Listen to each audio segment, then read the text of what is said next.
Hello and welcome to Garb Studio. In this video, I am going to show you how to reverse a video clip in Adobe Premiere Pro. So, without further ado, let's get started. To reverse the video, let's add the video clip to the timeline that we need to reverse. Start by selecting the desired video clip, then hold down the Alt key on your keyboard while dragging the clip to the side to create a duplicate.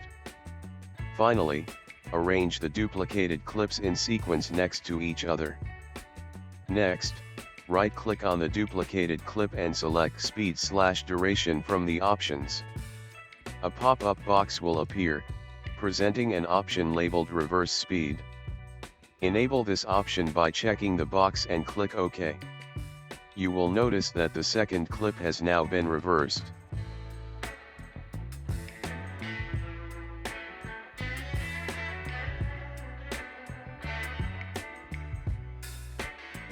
Thank you for watching this tutorial.